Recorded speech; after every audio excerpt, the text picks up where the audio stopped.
kita teringat kepada satu hadis di mana Rasulullah sallallahu alaihi wasallam pernah bersabda, "Ya'ti 'alan nasi zamanun ru'asa'uhum kal asad wa wuzara'uhum kaz-zi'ab wa qudatuhum kal kilab wa katsirun nasi yawma idzin kal aghnam." Pada satu saat, kata Nabi, akan datang di tengah masyarakat manusia, di mana pada masa itu muncul pemimpin-pemimpin yang bertingkah laku seperti singa.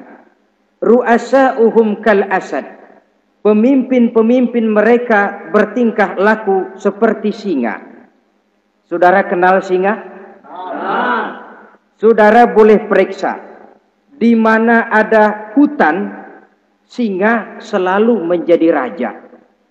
Padahal hutan belum pernah bikin pemilihan umum. Tapi yang namanya singa tidak pernah peduli. Ada pemilihan umum atau tidak, raja hutan tetap singa. Kenapa? Karena singa menjadi raja di hutan bukan berdasarkan kebenaran, tapi karena kekuatan. Karena kuat, maka dia naik jadi raja. Soal benar atau tidak, soal lain. Maka sebagai akibatnya, setelah si singa ini naik menjadi raja hutan, dia bukan melindungi rakyatnya, malah makanin rakyatnya. Coba saudara lihat di hutan. Kambing rakyat hutan dimakan oleh singa. Ayam rakyat hutan dimakan oleh singa. Sapi rakyat hutan dimakan oleh singa. Inilah akibatnya karena singa naik berdasarkan kekuatan. Setelah naik bukan melindungi rakyatnya, malah makanin rakyatnya.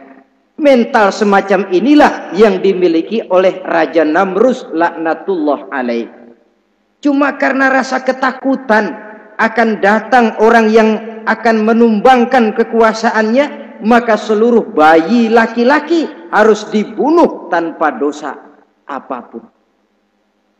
Itu akan datang di tengah masyarakat manusia, muncul pemimpin-pemimpin yang mentalnya seperti singa. Lah kalau yang jadi pemimpin sudah seperti singa, wa wuzara'uhum kaz-zi'ab. Yang jadi wazir, yang jadi menteri, kata Nabi, lagunya seperti serigala. Nyetel ini. Kalau sudah pemimpin seperti singa, yang jadi menteri seperti serigala. Apa serigala itu? Saudara tahu dalam dongeng anak-anak, serigala itu kan binatang yang paling licik. Untuk terang-terangan dia tidak berani karena tidak punya kekuatan seperti sang singa. Maka dia pakai ilmu kelicikannya. Serigala itu kalau ingin makan daging ayam, pakai bulu ayam. Kalau kepengen makan daging kambing, pakai bulu kambing.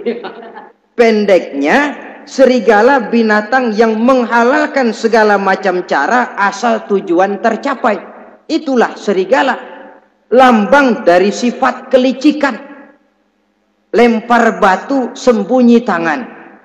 Pengen makan daging ayam, pakai bulu ayam. Nyaruh jadi ayam. Pengen makan daging kambing, pakai bulu kambing, nyaruh jadi kambing. Ini akibat dari yang pertama tadi. Pemimpin seperti singa, lalu menteri pun seperti serigala. Efeknya kemudian yang segera menyusul apa? Wa qudatuhum kal kilab.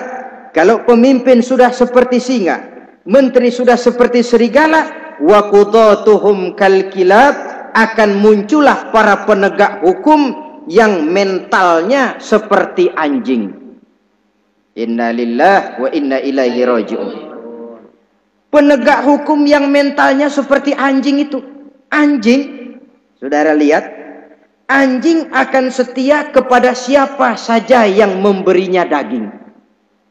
Kalau dia disuruh jaga rumah, dia tidak bisa membedakan mana yang maling, mana yang tamu. Biar yang datang tamu, kalau nggak bawa apa-apa, pasti digonggong. Biar yang datang maling, kalau bawa daging, anjing kalem. Pokoknya siapa yang memberi saya daging, itulah majikan saya. Apa kata majikan saya, itulah yang saya laksanakan.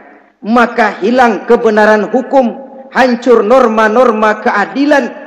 Oleh karena apa? Oleh karena anjing dapat daging. Lalu dalam kondisi semacam itu, yang jadi rakyat bagaimana? Kata Nabi, wa katsirun nas yauma izin kal aghnam. Adapun kebanyakan orang pada masa itu, lagunya sudah seperti kambing. Saudara, kambing itu binatang yang cuma menang groyokan dan tidak punya alternatif. Namanya kambing, digiring ke lapangan embe. Betul kan? Betul. Digiring ke kuali embe. Dikasih makan rumput embe. Sampai pun mau dipotong masih embe juga. Tidak punya pilihan lain si kambing ini, tidak punya alternatif lain. Kondisi semacam inilah yang terjadi di masa pemerintahan Raja Namruz laknatullah alaih.